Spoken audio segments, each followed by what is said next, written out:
Hello student, welcome back to Naaz academy education. उम्मीद है आप लोग सब ठीक होंगे और सेफ होंगे। तो आज हम देखने वाले हिंदी लोक वार्ता जो कि 10th क्लास का है।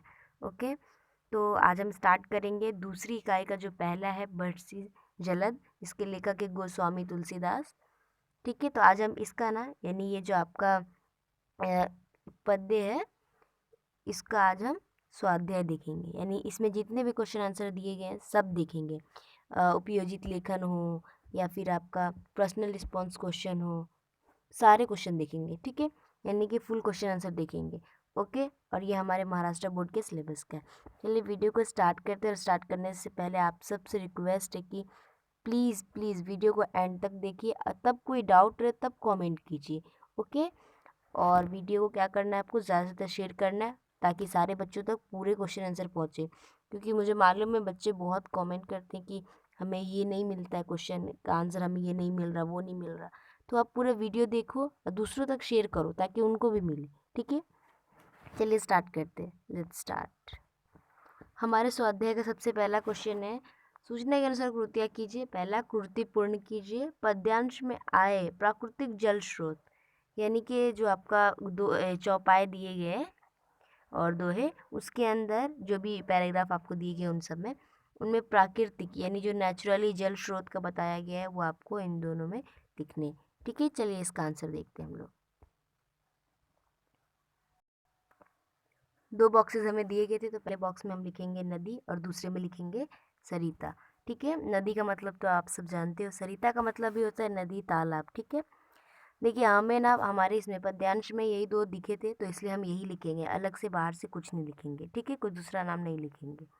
ओके, चलिए लिख लीजिए आप लोग, आपका आंसर है ये। ओके, चलिए नेक्स्ट क्वेश्चन देखते हैं हमारे स्वाध्याय का। अब हमारे स्वाध्याय का ये दूसरा क्वेश्चन है कि निम्न अर्थ को स्पष्ट करने वाली पंक्तियाँ लिखिए। यानी कि ये जो अर्थ है उसको स्पष्ट यानी कि उसे बताने वाली जो पंक्तियाँ हैं जो हमें पद्यांश में आई हुई, सॉरी गद्यांश में आई हुई है, सॉरी जो हमारी चौपाई है उसमें आई हुई है, वो एक्चुअली में आपका पोएम है। हाँ, चार चार करके दिया गया ना, इसके लिए इसको चौपाई बोल सकते हैं। जहाँ दो लाइन एक साथ दी गई इसको दोहे बोलेंगे।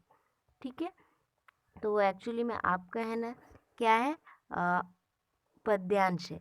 पद्यांश का मतलब होता है कविता। ठीक है, तो वो पद्यांश जो है ना उसके अंदर जो भी आए, जो पंक्तियाँ आई हैं वो यहाँ पे लिखनी है। ठीक है, चलिए इसका आंसर देखते हैं हम लोग। तो जो पहले का आपका जो ये था कि संतों की सहनशीलता, तो इसके आगे आप लोग लिखेंगे ये, खल के बचपन संत सह जैसे। ठीक है, ये यहाँ पर लिख लीजिए, ये आपका उत्तर है। ओके, चलिए देखते हैं नेक्स्ट वाला जो है हमारा उसका। दूसरा है हमारा, कपूत के कारण कुल की हानि। ठीक, इसका आंसर हम लोग लिखेंगे इसके सामने ही, जिमी कपूत के उपजे कुल सद्धर्म नसहि। ठीक है, तो ये आपका आंसर है दूसरे का, यहाँ पर लिख लीजिए। ओके, मैं आपको दोनों का भी आंसर बता दी, यानी इस क्वेश्चन का दूसरे का जो दोनों था दोनों का आंसर बता दी। ओके, चलिए अब हम नेक्स्ट क्वेश्चन देखेंगे हमारे स्वाध्याय का। हमारा नेक्स्ट क्वेश्चन है हमारे स्वाध्याय का तीसरा है, तालिका पूर्ण कीजिए। यहाँ पे आपको मतलब खाली जगह दी गई है। ठीक है, वहाँ पर आपको फिल करने हैं, ऐसा समझिए। ठीक है, लेकिन यहाँ पे आपको दो कॉलम दिए गए, इन्हें लिखा है और यह लिखा है दूसरे कॉलम में यह कहा है। ठीक है, तो किसने ये कहा है और ये कौन कह रहा है। ठीक है, तो ये आपको बताना होगा। ठीक है, चलिए हम इसका आंसर देखते हैं। ठीक है, और कोई भी डाउट रहे तो आप कमेंट सेक्शन में पूछ सकते हैं, या फिर आपको कोई अदर टॉपिक पे वीडियो चाहिए होगा तो वो भी आप कमेंट सेक्शन में लिख कर बता सकते हो। ओके, और चैनल को लाइक शेयर एंड सब्सक्राइब कर लीजिए, क्योंकि आपको आने वाली हर वीडियो का नोटिफिकेशन आप तक पहुंचेगा। फिर ऐसे आप कोई भी मिस नहीं करोगे और आपको सारे क्वेश्चन के आंसर मिलेंगे 10th क्लास के। ठीक है, हिंदी हो या फिर अदर, ज्योग्राफी हो, हिस्ट्री हो। ठीक है, ऐसे बहुत सारे सब्जेक्ट हमारे चैनल पे अवेलेबल है, आप चैनल को जाइए और देखिए प्लेलिस्ट में। ठीक है, चलिए फिर पहले इसका आंसर हम लोग देख लेते हैं। तो देखिए दो जगह खाली है, दो बॉक्सेस में एक एक जगह खाली है, दोनों में एक एक है ना। तो यहाँ पे पहला वाला खाली है तो यहाँ पे लिखेंगे दादुर। ठीक है, और बट्टू समुदाय तो ऑलरेडी लिखा हुआ है। दूसरा है सज्जनों के सद्गुण। ठीक है, उसके सामने ये खाली है, तो यहाँ पर हम लोग लिखेंगे तालाब में जल भरना। ठीक है, यहाँ पे हम लोग लिखेंगे तालाब में जल भरना।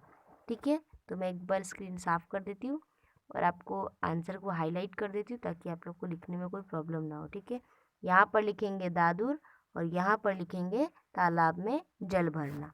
ओके, चलिए लिख लीजिए। ओके, और ये आपका ही चैनल है। ठीक है, कोई डाउट है पूछिए। चलिए देखते हैं नेक्स्ट क्वेश्चन हमारे स्वाध्याय का। हमारे स्वाध्याय का जो चौथा क्वेश्चन है, जोड़ियाँ मिलाइए, यानी आपको जोड़ियाँ मिलाइए। और मैं आपको एक साफ शब्दों में बोलूँ ना, तो आप क्या करते हो, जोड़ियाँ मिलाने में पेंसिल स्केल लेते हो, जिसका सामने जो आंसर है उसको मिला देते हो, राइट। यही करते होंगे, ऐसा नहीं करने का कभी भी। क्या करने का, आपको 2 कॉलम ऑलरेडी दिए रहते, एक तीसरा कॉलम बनाने का और ऊपर उसको हेडिंग देने का। जैसे पहले में अ लिखा रहता है, ब लिखा रहता है, यानी अ कॉलम है, ब कॉलम है, तो उसी तरह आप उसके ऊपर में लिखा करो उत्तर। ठीक है, और आप देखा करो कि इसका आंसर क्या है। हाँ, मान लो कि ये है, ठीक है, तो इसको उठा के यहाँ उत्तर में लिख दो इस तरह, यानी जिसका आंसर उसके सामने, जिसका आंसर उसके सामने, जिसका आंसर उसके सामने, जिसका आंसर उसके सामने। अगर आप इस तरह एग्ज़ाम में लिख के आते हो, जोड़ियाँ मिलाइए, और आपका वो जोड़ियाँ सही होता है, मैं बोल सकती हूँ कि आपको 1 मार्क्स क्या, कुछ भी मार्क्स आपका उस पे नहीं कटेगा। क्यों? क्योंकि जब आप जोड़ियाँ इस तरह मिलाते हो ना, इस तरह मिलाते हो, तो पता है क्या होता है, जो एग्ज़ामिनर होता है चेक करने वाला, वो कन्फ्यूज़ हो जाता है, और फिर वो आपको जब उसको नहीं समझेगा कुछ भी, तो वो आपको 0 मार्क्स देगा उस पर। ठीक है? तो आप लोग ऐसा मत किया करो कभी भी। ठीक है? चलो, तो हम अभी इसका आंसर देखेंगे, और कब इसका आंसर जो होगा हम इसके सामने, इसका आंसर इसके सामने, इसका आंसर इसके सामने, इसका आंसर इसके सामने। देखो, अब आपकी जो टेक्स्ट बुक है उसमें भी यहाँ पे उत्तर बताया गया है, लेकिन आप मेरे अगर प्रीवियस वीडियोस देखे होंगे तो मैं हमेशा बताती जोड़ियाँ मिलाइए में कि कभी भी जोड़ियाँ मत मिलाइए, उसके सामने उसका आंसर लिखिए। ठीक है, ऐसे एग्जामिनर देखता है और आपको मार्क्स दे, पूरा पढ़ेगा भी नहीं वो, ऐसा, क्योंकि उसके पास उतना टाइम नहीं होता है कि वो हाँ एक एक वर्ड चेक करेगा, नहीं, वो फॉर्मेट देखता है कि बच्चा लिखता कैसे है। ठीक है, और ये आपके लिए बहुत इंपॉर्टेंट बात है, क्योंकि आप 10th क्लास के हो, बोर्ड एग्जाम के स्टूडेंट हो, इसके लिए बोल रही हूँ। ठीक है, चलिए देखते हैं इसका आंसर।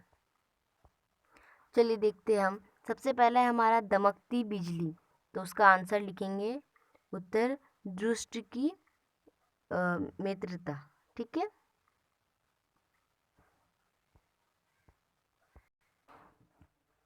पहला तो आप लोग यहाँ पे लिखेंगे जैसे कि मैंने बताया, दृष्टि की मित्रता। ठीक है, दूसरा है नवपल्लव से भरा वृक्ष, तो उसके सामने यानी कि यहाँ पे उसका उत्तर लिखेंगे साधक के मन का विवेक। तीसरा है उपकारी की संपत्ति, तो यहाँ पे आंसर लिखेंगे शशि संपन्न पृथ्वी। ठीक है, और चौथा है आपका भूवि की, तो यहाँ पे उसका उत्तर लिखेंगे माया से लिपटा जीव। ठीक है, यानी अगर साफ साफ शब्दों में बोला जाए तो जिसके सामने जो भी दिया गया वही उसका आंसर है एक्चुअल में। ठीक है, तो आपको उसी तरह उत्तर लिख देना उसके सामने। ओके, चलो एक बार स्क्रीन पे देख लो आपका आंसर है, तो फिर हम नेक्स्ट क्वेश्चन देखेंगे। ओके, चलिए देखते हैं नेक्स्ट क्वेश्चन हमारे स्वाध्याय का। हमारे स्वाध्याय का नेक्स्ट क्वेश्चन है इनके लिए पद्यांश में प्रयुक्त शब्द, यानी कि ये बादल के लिए कौन सा शब्द यूज़ किया गया है पद्यांश में, वो लिखना है। पेड़ के लिए, पौधे के लिए, ग्रह, उपग्रह, पत्ते, इन सब के लिए पद्यांश में कौन से जो शब्द जो यूज़ किए गए हैं वो आपको यहाँ पर लिखने। ठीक है, चलिए इसका आंसर देखते हैं हम लोग। आपका आंसर हम एक एक करके देखते हैं। ठीक है, देखिए यहाँ पे बादल है, तो बादल के नीचे जो खाली जगह उसमें लिखेंगे जलद। पेड़ का लिखेंगे, पेड़ का लिखेंगे बिट।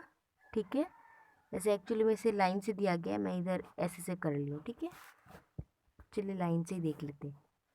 उसके बाद है ग्रह, तो ग्रह का लिखेंगे पतंग, और उपग्रह का लिखेंगे माही। पौधे का लिखेंगे, ठीक है, यानी पौधे का लिखेंगे और जवान। और पत्ते है ना, पत्ते का लिखेंगे पात, ये। ठीक है, चलो आपका आंसर आपके स्क्रीन पे, एक बार स्क्रीनशॉट ले लो और लिख लो। ओके, चलो फिर से मैं एक बार रिपीट कर देती हूँ। बादल का जलद, ग्रह का पतंग या फिर सूर्य, और उपग्रह का मही, पेड़ का बिप्ट बिटप, पौधे का अग्रजवान और पत्ते का पात। ठीक है, ये आपका आंसर हो गया। चलिए नेक्स्ट क्वेश्चन देखते हैं स्वाध्याय का। अब आपका यहाँ पे क्वेश्चन आता है पर्सनल रिस्पॉन्स। क्वेश्चन ये है कि छठा आपके स्वाध्याय का है, प्रस्तुत पद्यांश से अपनी पसंद के किन्हीं 4 पंक्तियों का सरल अर्थ लिखिए। यानी आपकी जो पसंदीदा ये पर्सनल रिस्पॉन्स है और ये आपको इंग्लिश में भी आती है, राइट। A2 क्वेश्चन जो रहता है ना अक्सर वहाँ पे आता है ना। तो लेकिन यहाँ पे आपको क्वेश्चन कर रहा है कि आपकी किसी भी 4 पंक्तियाँ जो आपको पसंद आई हो पद्यांश में से उसको को सरल अर्थ में लिखिए। ठीक है, तो मुझे पता है कुछ बच्चे लिख लेंगे खुद से और कुछ नहीं लिख पाएंगे। चलिए मैं आंसर बता देती हूँ उनको। ठीक है, तो मैं एक और बात बोल दूँ, अगर जिसको अपनी मर्ज़ी से लिखना हो ना तो वो भी लिखोगे एग्ज़ाम में तो भी चलेगा। ठीक है, जो मैं बता रही हूँ आप वो भी लिख के आते हो, अगर एग्ज़ाम में अगर ऐसा क्वेश्चन आता है तो आपका एकदम सही होगा, मिस्टेक बिल्कुल नहीं होगा आपका। ठीक है, बट थोड़ा सा ध्यान से लिखिएगा। चलिए अब मैं इसका आंसर बता देती हूँ आपको। तो आपकी जो पद्यांश है उसमें से मेरे को जो 4 पसंद आए थे मैंने उसका सरल अर्थ आपको बता रही हूँ। ठीक है, आपका जो सरल अर्थ है आपकी जो 4 पसंदीदा पंक्ति है उसका आप लिखोगे तो भी चलेगा। ठीक है, चलो मैं एक बार एक्सप्लेन कर देती हूँ इसको। ठीक है, का कब हु प्रबल बह मरुत जह जह मेघ बिलाही, जिमी कपूत के उपजे कुल सद्धर्म नसीही, कब हु दिवस महु निबड़तम, कब हुक प्रगट पतंग, बिन सई उपजई ज्ञान जिमी पाई कुसंग सुसंग। ठीक है, तो ये 4 पंक्ति जो मुझे अच्छी लगी थी, अब उसका सरल अर्थ हम लोग देख लेते हैं। इसका सरल अर्थ है, कभी कभी वायु बहुत तेज गति से चलने लगती है, इससे बादल यहाँ वहाँ गायब हो जाते हैं। यह दृश्य उसी प्रकार लगता है जैसे परिवार में पुत्र के उत्पन्न होने से कुल के उत्तम धर्म श्रेष्ठ आचरण नष्ट हो जाते हैं। कभी बादलों के कारण दिन में घोर अंधकार छा जाता है और कभी सूर्य प्रकट हो जाता है, तब लगता है जैसे बुरी संगति पाकर ज्ञान नष्ट हो गया हो और अच्छी अच्छी संगति पाकर ज्ञान उत्पन्न हो गया हो। ठीक है, तो यहाँ पे ये आपकी सरल अर्थ है, आपको बता दिया गया है, आप लोग लिख लीजिए। ठीक है, मैं वीडियो को 2-3 सेकंड के लिए रोकती हूँ, या तो फिर जब तक बोल रही स्क्रीनशॉट ले लीजिए। ठीक है, या तो मैं तो बोलूँगी बैक करके अगर कुछ छूट जाए तो बैक करके ही लिखा करो, क्योंकि उसमें ना आपको साउंड सुनाई देते हैं ना तो आपको परफेक्ट समझ में आता है कि कहाँ पर क्या लिखा हुआ है। ठीक है, चलिए देखते हैं नेक्स्ट क्वेश्चन हमारे स्वाध्याय का। ओके, अब बचता है हमारा उपयोजित लेखन। ठीक है, उपयोजित लेखन है हमारा कहानी लेखन। अब इसमें आपको कहानी बनाना है कि पर हित सरित धर्म नहीं भाई, इस सुवचन पर आधारित कहानी लेखन कीजिए। अब आपको कहानी लेखन करना है। ठीक है, तो इस कहानी लेखन का हम आंसर देखते हैं। मैं ना आपको 2-3 पैराग्राफ बताऊंगी, उससे ज़्यादा ही होंगे, 3 से 4 पैराग्राफ होंगे आपको। ठीक है, तो आपको एक एक करके पैराग्राफ बताऊंगी और आपको लिख लेना है। आपको स्क्रीन पे साफ साफ दिख रहा है। ठीक है, सबसे पहले आपको क्या करना है, हेडिंग डालना है, यानी कि टाइटल डालना है, शीर्षक परोपकार सबसे बड़ा धर्म है। ठीक है, पहला पैराग्राफ, रामचरितमानस में तुलसीदास ने लिखा है, परहित सरिस धर्म नाही भाई, जिसका भावार्थ ये है कि दूसरों का हित करने से बड़ा कोई धर्म नहीं है। ज्योतिमिस्ट के शंकराचार्य के परम शिष्य का नाम कृष्ण बौद्ध धर्म था। कृष्ण बौद्ध धर्म एक बार प्रवास पर निकले, घूमते घूमते वे एक ऐसी जगह पहुंच गए जहां पिछले 5 सालों से बारिश नहीं हुई थी। उस क्षेत्र के सारे तालाब और कुएं सूख गए थे। उन्होंने पानी के लिए दूर दराज एक क्षेत्र में जाना पड़ता था। सेकेंड पैराग्राफ, अपने क्षेत्र में एक सन्यासी को आया देख गांव के सारे लोग कृष्ण बौद्ध धर्म के पास पहुंचे। गांव वालों ने कृष्ण बौद्ध आश्रम को अपनी परेशानी बताई और विनती करके बोले, महाराज जी, इस दुविधा से निपटाने के लिए कोई उपाय बताइए। कृष्ण बौद्ध आश्रम ने मुस्कुराकर कहा, पुण्य करोगे तो भगवान जरूर प्रसन्न होंगे। गांव वालों ने कहा, स्वामी जी, हम लोग क्या पुण्य करें, इस भीषण समस्या के कारण हमें तो कुछ समझ में नहीं आ रहा, कृपा करें आप ही कोई मार्ग दिखाएं। कृष्ण बौद्धाश्रम जी ने कहा, सामने जो तालाब दिख रहा है उसमें पानी नहीं है, जिसके कारण उस तालाब की मछलियां प्यास से मर रही है। तुम लोग उस तालाब में पानी डालो और प्यास से मर रही मछलियों को बचा लो। गांव वालों ने कहा, स्वामी जी, हम लोग के पास पीने के लिए भी पानी नहीं है, ऐसे में इन मछलियों के लिए हम पानी कहाँ से लाएं? स्वामी जी ने कहा, कहीं दूर से पानी लाना पड़े तो लेकर आओ और उस तालाब में डालो। सभी लोगों ने दूर दराज के क्षेत्रों से पानी लाकर उस तालाब में डालना शुरू किया। चलिए इसके आगे का देखते हैं। ठीक है, ये एक्चुअली में कृष्ण बौद्ध आश्रम लिखा हुआ है। ठीक है, चलिए इसका आंसर आगे का जो है कंटिन्यू देख लेते हैं। 2-4 दिन तक ऐसा चलता रहा। ईश्वर की ऐसी कृपा हुई कि उस सप्ताह में घंघोर बारिश शुरू होने लगी। लगातार बारिश होने से उस क्षेत्र में सूखे की स्थिति समाप्त हो गई और वहां के तालाब में भरपूर पानी एकत्रित हो गया। अब तक सन्यासी गांव से जा चुके थे, लेकिन गांव वाले को समझ में यह बात आ चुकी थी कि दूसरों की मदद करने वालों की मदद ईश्वर स्वयं करते हैं। इस घटना के बाद उस क्षेत्र के लोगों ने प्रहित को मार्ग अपना लिया और इससे सारा क्षेत्र खुशहाल बन गया। सीख, दूसरों की सहायता करना ही सबसे बड़ा धर्म है। अब देखो, मैंने आपको पूरी कहानी बताई, कहानी लेखन आपको करना था। अब कहानी लेखन जब भी आपको एग्जाम में पूछे ना, तो पूरा कहानी लिखने के बाद आपको सीख हमेशा डाला करो, क्योंकि जब आप सीख लिखते हो ना, आपका 1 मार्क्स वहीं हो जाता है। क्यों? क्योंकि ना एग्जामिनर फॉर्मेट ही चेक करता है आपको, आपका एक एक शब्द थोड़ी ना चेक करते बैठेगा वो, उसके पास उतना टाइम नहीं रहता है।